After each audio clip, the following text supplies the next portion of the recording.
रात का समय था। बाहर बारिश हो रही थी और हवाओं में एक अजीब सी ठंड थी। गांव के सबसे अमीर आदमी विश्वनाथ शर्मा अपने आलीशान घर में आराम से बैठे थे, लेकिन उनके कमरे का माहौल बदलने लगा। दीवारों पर लगी घड़ी ने अचानक 12:17 सुबह पर चलना बंद कर दिया। कमरे की हवा भारी हो गई, मानो कोई अदृश्य चीज कमरे में आ गई हो। विश्वनाथ के सीने में अचानक तेज दर्द उठा। उन्होंने सांस लेने की कोशिश की, पर उनका शरीर जवाब दे गया। धीरे धीरे उनकी आंखें ऊपर की तरफ पलटने लगी और फिर सब शांत। शरीर जमीन पर गिर गया, लेकिन उसी क्षण विश्वनाथ ने खुद को जमीन पर पड़ा हुआ देखा। वो चौंक गए। उन्होंने उठना चाहा, लेकिन उनका हाथ देह को छू भी नहीं पा रहा था। उनकी आवाज बाहर नहीं आ रही थी, बस एक ठंडी हवा उनके आसपास घूम रही थी। कमरे के एक कोने में अंधेरा और घना होने लगा, मानो वो कोना किसी और दुनिया का दरवाजा बन गया हो। अंधेरे के बीच से दो विशाल परछाइयां निकलती हैं, कद में लंबे, काले, आंखें अंगारों जैसी लाल, हाथों में काले नीले प्रकाश से बना एक रज्जू। दोनों एक साथ बोलते हैं, विश्वनाथ। उनकी आवाज किसी पहाड़ की गूंज जैसी। चलो, तुम्हारा समय पूरा हुआ। विश्वनाथ घबराते हैं। तुम कौन हो? मुझे छोड़ दो, मैं नहीं चलूंगा। यमदूतों ने कहा, जिसको तुम मृत्यु समझ रहे हो वो तो केवल एक द्वार है। अब तुम्हारी यात्रा शुरू हो रही है। उनमें से एक यमदूत पास आता है और रज्जू से विश्वनाथ की आत्मा को बांध देता है। जैसे ही रज्जू छूती है, विश्वनाथ का पूरा जीवन उनकी आंखों में घूम जाता है। मां को अपमानित करना, लालच, धोखा, गरीबों पर अत्याचार, झूठ से धोखा देकर कमाया पैसा, हर दृश्य बिजली की तरह चमकता है। यमदूत दोनों उसे लेकर छत के ऊपर उठने लगते हैं। छत मानो धुएं की तरह पिघल जाती है। बाहर का आसमान बिल्कुल काला, जहां सितारे नहीं, बस अजीब नीली लपटें घूम रही हैं। ये जगह क्या है? विश्वनाथ कांपते हुए पूछते हैं। यमदूत, ये आकाश नहीं, यमलोक की ओर जाने वाला मार्ग है। नीचे शहर छोटा होता जाता है, फिर गायब, जैसे किसी किताब के पन्ने पलट दिए हों। अचानक एक लंबी काली सुरंग दिखती है। सुरंग से चीखें, अजीब आवाजें और निराशा की गंध आती है। यमदूत उसे उस सुरंग में घसीटते हैं। अंदर जाते ही विश्वनाथ के पैरों को जैसे आग लगने लगती है। सुरंग की दीवारों पर लाखों हाथों के निशान, जैसे कोई बाहर निकलने की कोशिश कर रहा हो। ये कौन है? यमदूत, नई आत्माएं, जिन्हें अभी न्याय मिला नहीं। विश्वनाथ चीख उठता है। सुरंग खत्म होती है। अचानक एक विशाल सभागार खुलता है। सफेद प्रकाश, ऊंचे स्तंभ और बीच में एक बड़ा सिंहासन। वहां बैठा है चित्रगुप्त। उनके हाथ में एक ताड़पत्र की किताब, जिसमें प्रत्येक आत्मा का कर्म लिखा है। चित्रगुप्त धीरे से कहते हैं, आओ विश्वनाथ, तुम्हारी प्रतीक्षा थी। उनकी आवाज शांत थी, लेकिन उसमें एक ऐसी गंभीरता थी जो आत्मा को चीर दे। वे किताब खोलते हैं। तुम्हारे अच्छे कर्म सिर्फ 2 पन्ने, तुम्हारे पाप 17 पन्ने। विश्वनाथ रोने लगते हैं। मैं बदल जाऊंगा, मुझे एक मौका दो। चित्रगुप्त, मृत्यु सबको मौका देती है। जीवन मौके देने का स्थान है, और तुमने जीवन को खिलौना समझ लिया। चित्रगुप्त उठते हैं और दूर खड़े यमदूतों को संकेत देते हैं, उसे वहां ले जाओ जहां उसके कर्मों का मूल्य तय है। एक विशाल काला दरवाजा खुलता है। उसके भीतर से आग की लपटें और चीखें उठती हैं। ये कौन सी जगह है? विश्वनाथ कांपते हैं। यमदूत, रौरव नरक, उनके लिए जो गरीबों को परेशान करते हैं, दूसरों का हक मारते हैं और अहंकार को धर्म समझते हैं। विश्वनाथ चिल्लाते हैं, मुझे बचा लो, मुझे माफ कर दो। यमदूत शांत आवाज में कहते हैं, कर्म माफी नहीं देता, कर्म भुगतान करवाता है। और वो आत्मा उस अग्नि के द्वार में खींच ली जाती है। उसकी चीखें हर दिशा में गूंजती हैं। जीवन छोटा है, कर्म लंबे हैं और मृत्यु हमेशा पास। जो हम बीज बोते हैं वही फल बनकर हमारे सामने खड़े होते हैं।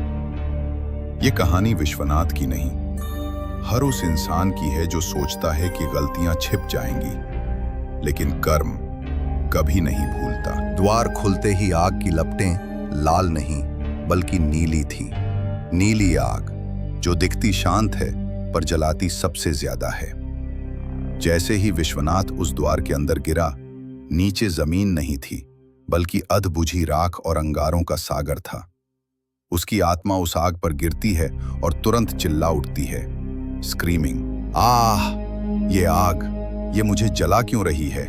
मैं तो आत्मा हूं। अचानक कहीं से एक गंभीर आवाज आती है, ये आग शरीर को नहीं, पाप को जलाती है। विश्वनाथ मुड़कर देखता है।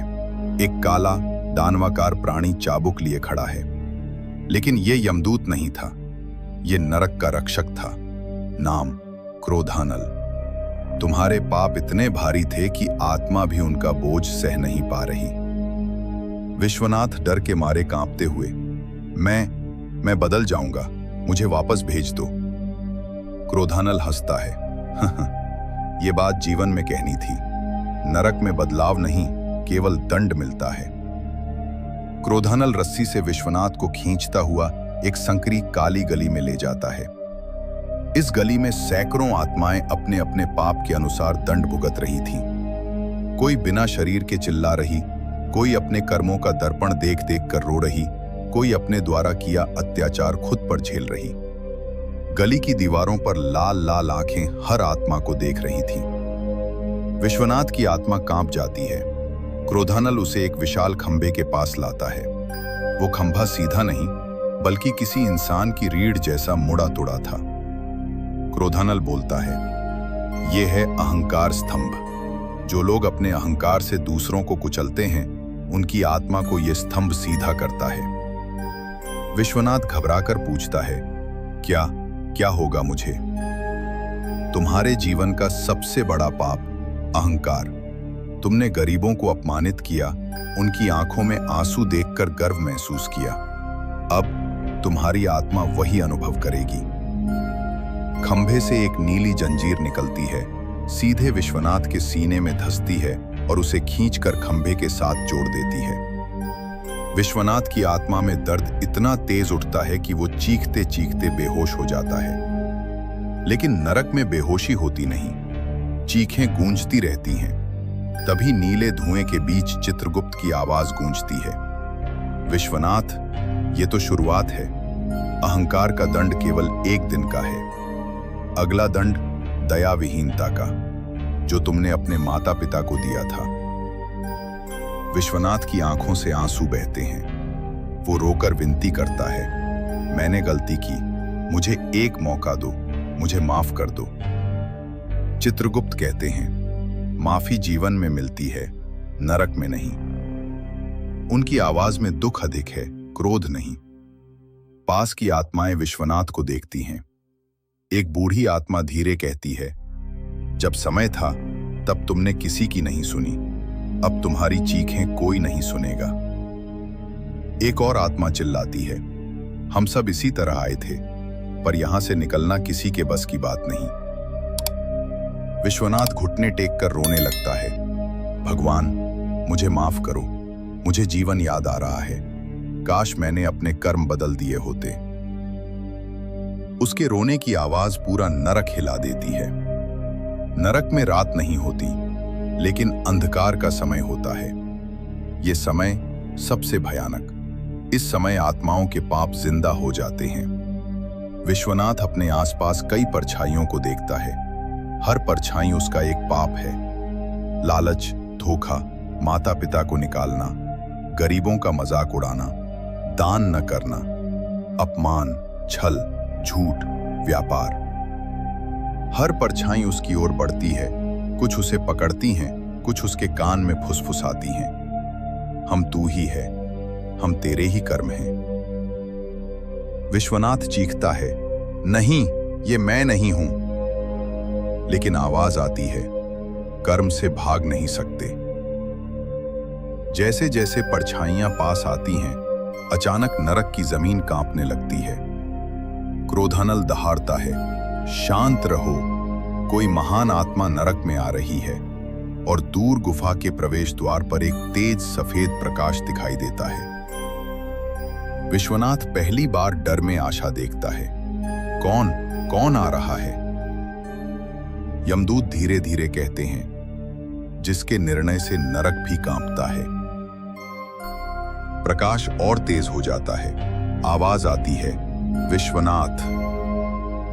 और कहानी यहीं रुकती है। पूरा रौरव नरक हिल रहा था। नीली लपटें भी शांत हो गईं, जैसे किसी महान शक्ति के सामने अग्नि ने भी सिर झुका दिया हो। क्रोधानल घुटनों पर गिर जाता है। यमदूतों की लाल आंखें पहली बार डर में झुक जाती हैं। गुफा के द्वार से एक तेज सफेद प्रकाश धीरे धीरे अंदर आता है। विश्वनाथ अपनी आंखें बंद कर लेता है। प्रकाश इतना तीव्र था कि आत्मा भी जल सकती थी। और उस प्रकाश के भीतर से एक आकृति बाहर निकलती है।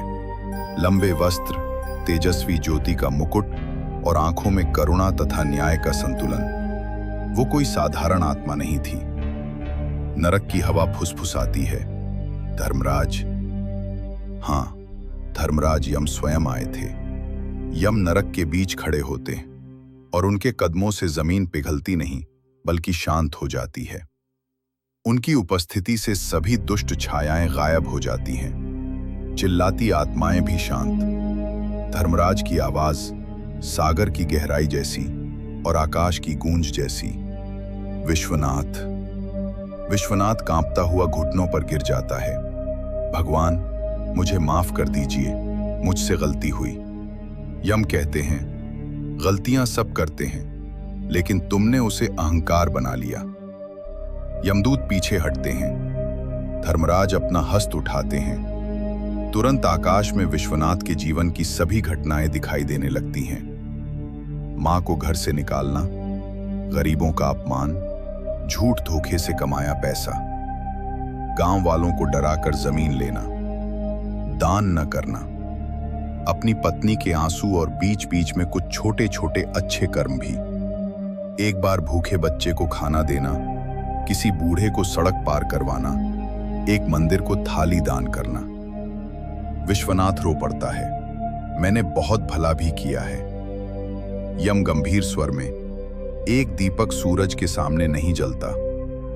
तुम्हारे अच्छे कर्म तुम्हारे पापों के सामने बहुत कम हैं। ये कहते ही दृश्य गायब हो जाते हैं। विश्वनाथ डरते हुए पूछता है, क्या मुझे मुक्ति मिलेगी? धर्मराज शांत आवाज में कहते हैं, मुक्ति उनको मिलती है जो जीवन में धर्म निभाते हैं। तुम्हारा मार्ग अलग है। विश्वनाथ की आंखें फैल जाती हैं। तो क्या मुझे दोबारा जन्म मिलेगा?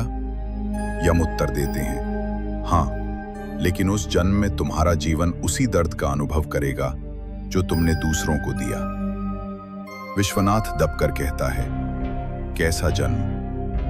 धर्मराज, तुम एक गरीब परिवार में जन्म लोगे, जहां रोटी कम होगी, सम्मान मुश्किल से मिलेगा और तुम्हें समझ आएगा कि अपमान कैसा लगता है। विश्वनाथ रोते हुए, क्या मैं बदल पाऊंगा? यम, बदलना हमेशा संभव है, पर कठिन, क्योंकि अगले जन्म के कर्म इस जन्म के पापों से शुरू होंगे। धर्मराज धीरे से कहते हैं, अब तुम्हारा अंतिम दंड होना बाकी है। उसके बाद तुम्हें पुनर्जन्म के लिए भेजा जाएगा। विश्वनाथ कांपता है, अभी और दंड? धर्मराज की आवाज गूंजती है, हां, वो दंड तुम्हारे सबसे बड़े पाप के लिए है। विश्वनाथ, वो कौन सा? इस प्रश्न पर पूरा नरक फिर हिल उठता है। धर्मराज गूंजते हैं, माता पिता के अपमान का पाप, उसका दंड किसी जन्म में पूरा नहीं होता। विश्वनाथ की आत्मा चीखती है। वे मिट्टी में गिड़गिड़ाते हैं, मुझे माफ कर दें। धर्मराज कहते हैं, माता पिता क्षमा कर सकते हैं, कर्म नहीं। धर्मराज अपने हस्त उठाते हैं, नीची जमीन फटती है और एक विशाल अग्निकुंड खुल जाता है। नीली और सफेद लपटें एक दूसरे में मिलती हैं। यमदूत उसे उठाकर अग्निकुंड के ऊपर लाते हैं। विश्वनाथ चीखते हुए, भगवान, मैं बदल जाऊंगा, मुझे एक मौका दे दो, कृपया। लेकिन धर्मराज का एक ही उत्तर, कर्म का भुगतान भक्ति भाव से नहीं रुकता। न्याय भावना पर नहीं, सत्य पर चलता है। यमदूत रस्सी छोड़ देते हैं। विश्वनाथ की आत्मा अग्निकुंड के भीतर गिरती है। अग्नि उसे अपने अंदर समा लेती है। उसकी चीखें नरक के हर पत्थर पर प्रतिध्वनित होती हैं। अचानक सब शांत हो जाता है। अग्नि भागती है। एक नन्ही सी रोशनी अग्नि से ऊपर उठती है। वह विश्वनाथ की शुद्ध आत्मा थी। पाप हट चुका था, अब केवल कर्म का भार बाकी था। धर्मराज कहते हैं, अब ये आत्मा फिर से पृथ्वी पर जाएगी, अपने नए जीवन में अपने पुराने कर्मों का फल पाएगी और एक दिन फिर हमारे सामने आएगी, लेकिन इस बार एक नए हिसाब के साथ। नन्ही रोशनी धीरे धीरे ऊपर उठती है और पुनर्जन्म के द्वार में प्रवेश करती है। जीवन छोटा है, कर्म अनंत हैं। जो बोओगे वही पाओगे। माता पिता, गरीब, भूखे, इनका अपमान सिर्फ जीवन में नहीं, आत्मा में भी निशान छोड़ जाता है। विश्वनाथ की कहानी एक याद दिलाती है, सांसें सीमित हैं, पर कर्म हमेशा साथ जाते हैं।